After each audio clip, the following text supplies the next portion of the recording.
लोकशाहीचा बुलंद आवाज, रिपब्लिकन वार्ता, महाराष्ट्र।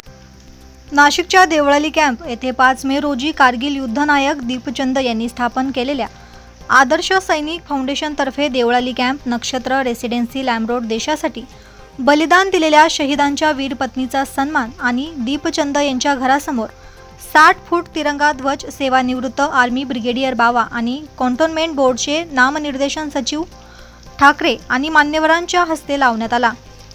कारगिल युद्धनायक दीपचंद यांनी देशाप्रती आपले प्रेम व्यक्त केले। यावेळी सचिन ठाकरे, सेवानिवृत्त ब्रिगेडियर बावा तसेच नायक दीपचंद यांनी आपले मनोगत व्यक्त केले। या प्रसंगी प्रमुख पाहुण्यांचा आणि वीर पत्नींचा तसेच माजी सैनिकांचा आणि पत्रकार बांधवांचा सत्कार करण्यात आला।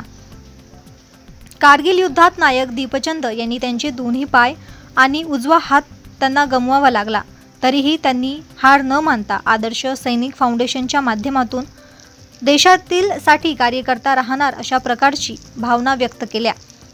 कार्यक्रमास देवळाली कॅम्प पोलीस स्टेशनचे वरिष्ठ पोलीस निरीक्षक संजय पिसे, मराठा विद्या प्रसारक संस्थेचे सरचिटणीस नितीन ठाकरे, कॅन्टोन्मेंट बोर्डचे नामनिर्देशन उपाध्यक्ष सचिन ठाकरे, माजी नगरसेवक चंद्रकांत गोडसे, माजी नगरसेविका आशा गोडसे, SVKT कॉलेजच्या प्राध्यापिका प्रतिभा वाघ, माजी सैनिक गोडसे नाना, माजी सैनिक हिरालाल लोळगे आदींसह विविध क्षेत्रातील मान्यवर उपस्थित होते। यावेळी कार्यक्रमाचे सूत्रसंचालन निषाद यांनी केले।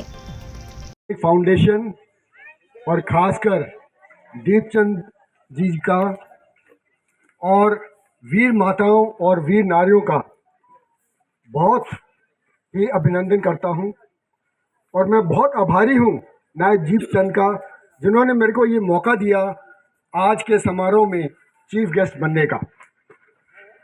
ये इतना भव्य मौका था और जब मैंने दीपचंद जी का साहस और उत्साह देखा तो मेरी फौजी होने के नाते छाती 4 इंच और चौड़ी हो गई। ऐसा जज्बा शायद मैंने कभी किसी का नहीं देखा। इतना कुछ होने के बाद भी पूरा जोश और पूरा होश उनके साथ है। वैसे तो आजकल आपने देखा होगा कि हर टीवी चैनल में, सोशल मीडिया में चर्चा हो रही है कि लड़ाई होनी चाहिए, पाकिस्तान के साथ लड़ाई होनी चाहिए, हमको सबक सिखाना चाहिए पाकिस्तान को। सब बहुत भावुक हो रखे हैं, पर मेरा ये कहना है, जिसने जंग देखी हो ना, वो कभी नहीं चाहेगा कि दोबारा जंग हो। क्योंकि मैं जब कारगिल की लड़ाई में कमांडिंग ऑफिसर था 17 जाट का, मेरे एक ऑफिसर, एक JCO और 34 अदर रैंक्स शहीद हुए थे। जब एक सैनिक शहीद होता है तब एक माता पिता अपना बेटा खो देते हैं, एक वीर नारी अपना पति खो देती है और एक बच्चे जो हैं वो अपना पिता का साया खो देते हैं। ये लड़ाई कोई इतनी आसान चीज़ नहीं है और लड़ाई से कुछ भी हासिल नहीं होता। हमने पाकिस्तान के साथ कितनी लड़ाइयाँ लड़ी, क्या कुछ हासिल हुआ हमको? हम वहीं के वहीं। और अभी भी अगर हम लड़ाई चाहते हैं तो कुछ हासिल नहीं होने वाला भाइयों। सिर्फ हमारे सैनिक शहीद होंगे, उनके सैनिक शहीद होंगे और कुछ नहीं हासिल होगा। इसलिए मैं ये चाहता हूँ, क्योंकि जब भी मैं अपने पुराने सैनिक जो कि शहीद हुए हैं उनकी सोचता हूँ ना, तब वो दिल में वो बोझ मैं अभी भी लेके चलता हूँ।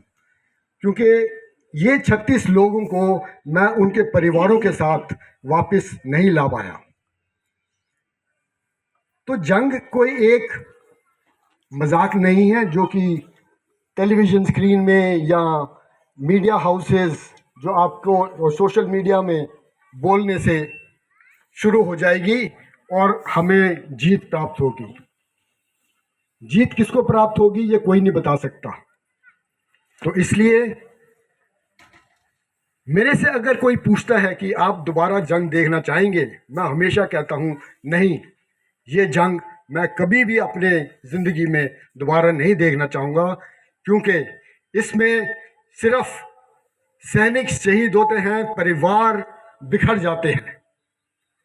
और मैं यही चाहूँगा कि अमन और शांति बनी रहे और हम अपनी तरक्की करते रहे।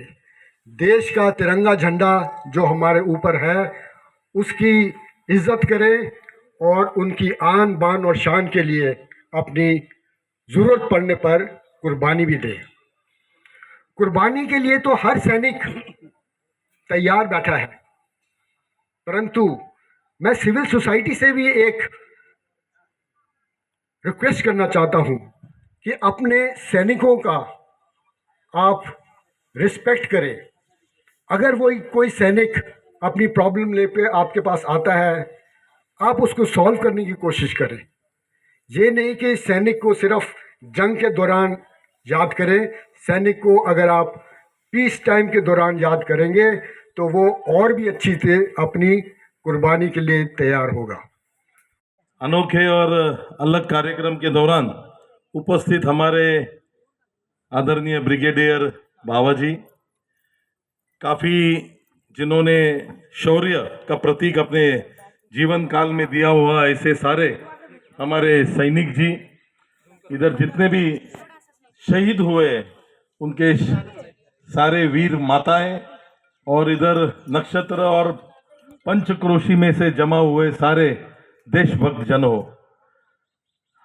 हम एक राजनेता की इधर तौर से नहीं बोल रहा हूं, ना मैं देवलाली कैंटोनमेंट बोर्ड के वाइस प्रेसिडेंट की ओर से बोल रहा हूं। ये एक ऐसा भावुक क्षण है कि हमारे कार्यकर्ता हमारे काफी सारे सालगिरह मनाते हैं, बर्थडे मनाते हैं, लेकिन किसी का 50वां बर्थडे इस अनोखे ढंग से अगर इधर मनाया जा रहा है और बड़ी धूमधाम से जिसको बोल सकते हैं, तो वो है हमारे दीपचंद जी का बर्थडे, जिन्होंने आज अपने प्रति, देश के प्रति अपना प्यार का फिर इजहार अपने इस 50वें सालगिरह के तहत किया है। ये छोटी मोटी बात नहीं है। पिछले 20 साल से मैं उनको जानता हूं।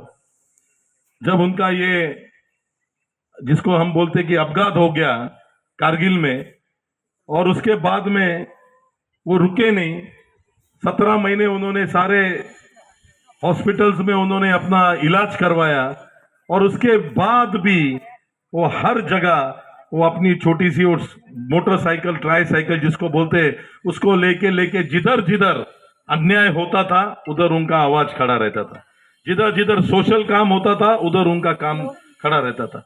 और ऐसा देश के प्रति समर्पित भाव मैंने मेरे जीवन में कभी देखा नहीं।